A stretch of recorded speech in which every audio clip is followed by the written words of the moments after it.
बिस्मिल्लाहिर्रहमानिर्रहीम। अस्सलामुअलैकुम स्टूडेंट्स, उम्मीद करता हूँ कि आप सब लोग खैरियत से होंगे और खुश होंगे।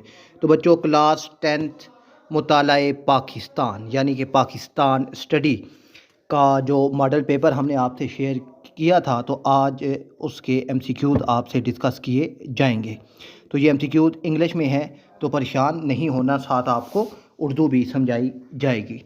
तो पहला एमसीक्यूज़ है बच्चों हमारे पास, which is a fundamental cultural component. ठीक है, फंडामेंटल कल्चरल कंपोनेंट यानी बुनियादी सकाफ़ती अंसर डैट इन्फ्लुएंस कल्चरल डाइवर्सिटी, कि कौन सा बुनियादी सकाफ़ती अंसर सकाफ़ती तनाव को मुतासिर करता है।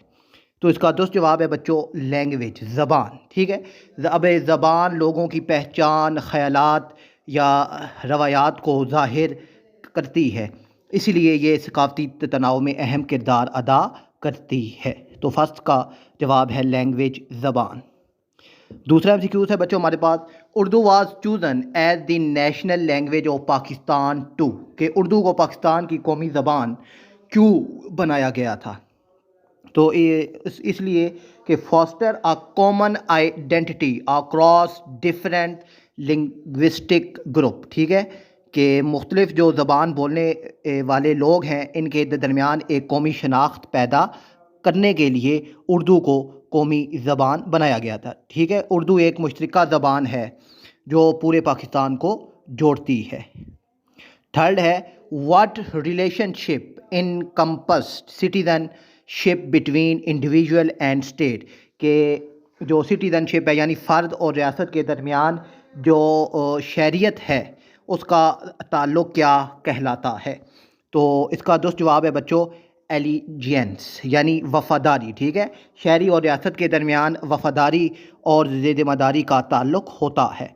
फोर्थ है, who was the first president of Pakistan under 1956 constitution, के 1956 का जो आइन के तहत पाकिस्तान के पहले जो सदर हैं वो कौन थे। तो पहले सदर इस्कंदर मिर्ज़ा थे। ठीक है, 1956 के आइन इन जो है उसमें जो पहले सदर थे वो इस्कंदर मिर्ज़ा बने थे।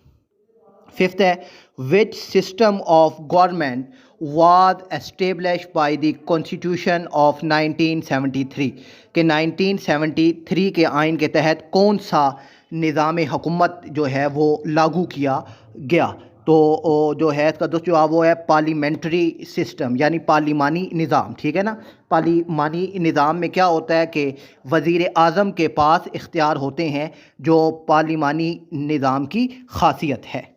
और सिक्स है बच्चों, which region of Pakistan is known for the folk tale of Heer Ranjha, कि पाकिस्तान के किस इलाके में हीर रांझा की जो कहानी है, जो दास्तान है, ये वो मशहूर है।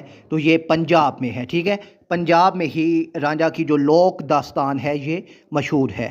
सेवंथ है, in which way globalization has a positive effect on Pakistani cultural, कि ग्लोबलाइजेशन पाकिस्तानी जो कल्चर है, पाकिस्तानी सकाफ़त पर पॉजिटिव यानी मुस्बत असर कैसे डालती है। तो इसका दुरुस्त जवाब है बच्चों by creating greater awareness of Pakistani culture world wide, कि दुनिया भर में पाकिस्तानी सकाफ़त की पहचान इससे बढ़ती है।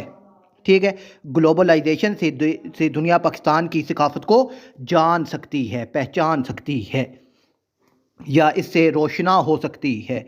8 है, which regional issue has been a major point of tension in Pakistan relationship with India, कि पाकिस्तान और भारत के दरमियान सबसे बड़ा जो तनाज़ा है वो कौन सा है। तो वो है बच्चों कश्मीर कॉन्फ्लिक्ट। ठीक है, मसला कश्मीर, ये दोनों ममालिक के दरमियान जो है सबसे बड़ा तनाज़ा है, जो आज तक तो हल नहीं हुआ, आने वाले वक्तों में देखते हैं इसका क्या बनता है।